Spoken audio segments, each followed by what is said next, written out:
Hello everyone, thanks for joining us here on Horizon. Well, at the end of 2012, Oklahoma was number 2 in the nation in terms of wage growth. Seemingly good news for anyone receiving a larger paycheck. Yet just 1 year later, we began seeing a slowdown in job creation. Two numbers heading in opposite directions that economists believe are an indication of a troubling trend.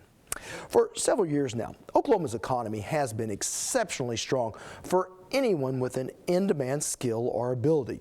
Yet for those with a high school diploma or less with no certifiable skill sets, their employment picture isn't so rosy. In fact, unemployment for those with a high school diploma or less is twice that of those with a college degree or an industry certification. It's called a skills gap, and it's a problem that state leaders are well aware of. Here's our Andy Barth. While careers were lost in the Great Recession, Oklahoma bounced back quickly when returning jobs to the workforce. We've been very fortunate in the state of Oklahoma to have a very low unemployment rate and one of the lowest in the nation. An unemployment rate that, while better than the national average, is still leaving workers without jobs.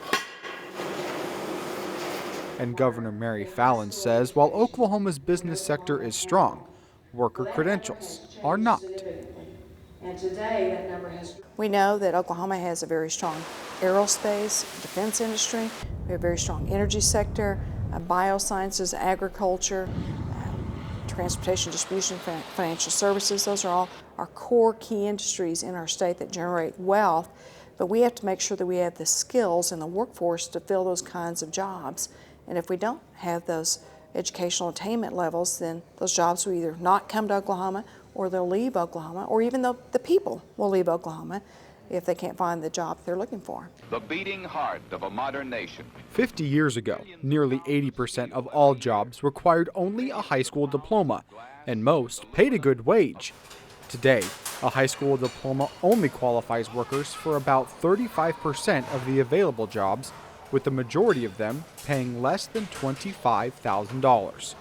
Deidre Myers is with the Oklahoma Department of Commerce. Is doing in terms of Oklahoma's economy. For those jobs that require or are sufficient with a high school degree or less, there's no reason for those wages to go up because there's plenty of supply for those jobs, so they actually stay depressed. And Myers says in order to close the skills gap, all job seekers and current employees must increase their proficiencies. What we need to do is make sure that everybody continues along a career pathway or a pipeline. And so we need for people who have a skill now to increase their skills so that they create jobs that are in the backside of that pipeline that are for lower skills. That means that those people who are not working currently have an entry-level position that they can get into and then start to build their skills. As we do that, everybody shifts up the career pathway or the pipeline, and that means every household is earning a little bit more money. Therefore, we increase Oklahoma's prosperity. A prosperity that Fallin says must be encouraged at a young age.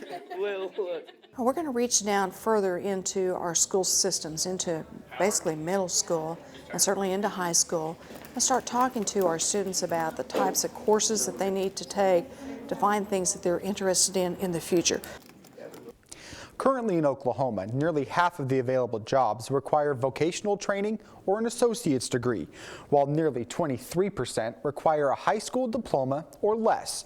However, when we look at the degrees Oklahomans actually have, the percentages are reversed. So a high school diploma, which is not enough for most jobs, is still the only degree most Oklahomans have. Our federal debt, our deficit. And as chair of the National Governors Association, Fallin says it's not just an Oklahoma problem.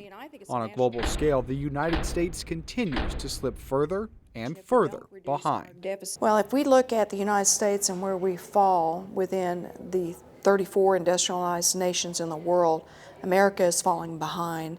We're 14th in reading, we're 25th in math, 17th in science. We've got to do a better job in the United States and getting our skill sets up so we can be competitive as a nation. And at the annual Express Employment Professionals Conference, industry leaders came together to discuss how to train people for higher paying jobs. Jonathan Tom is Express Employment's Vice President of Professional Staffing. You don't mint a CNC operator overnight. You don't mint an engineer overnight. It really is a process that takes, upwards of a decade. So if we don't start having that dialogue until today, it's going to be another 10 years before we significantly shift that balance.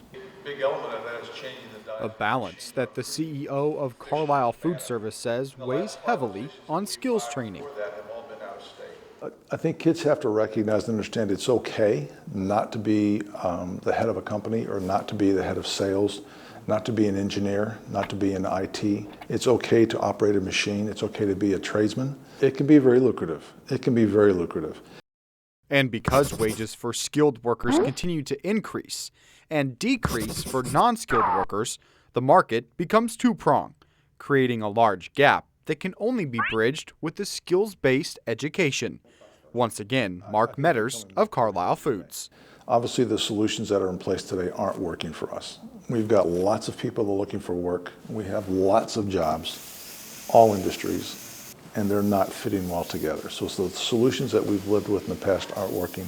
I think one of the solutions is for employers to take a more active role engaging educators and finding ways to create training programs to meet the needs that employers have.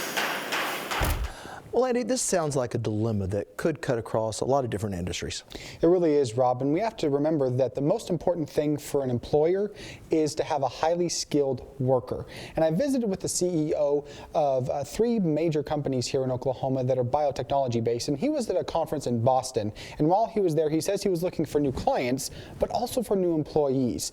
And he also says that while he would love to be able to hire here in Oklahoma, we just don't seem to have enough of the highly skilled workers he needs. Which really could have some long-term economic consequences. Just put yourself in the shoes of someone wanting to start this high-tech company. Where are you going to go? Someplace where you can get a willing and ready workforce, or one where you struggle with people having the right skills? That's right, and it all really comes down to the law of supply and demand. Here in Oklahoma, our highly skilled workforce just doesn't seem to be meeting up with the demand that we have in industry. Therefore, those workers end up getting a dramatically increased wage. While it's good for them, it's a disincentive for those companies looking to locate here because, plain and simple, they're going to have to pay their employees more. Yeah, that really is an important point, the haves and have-nots.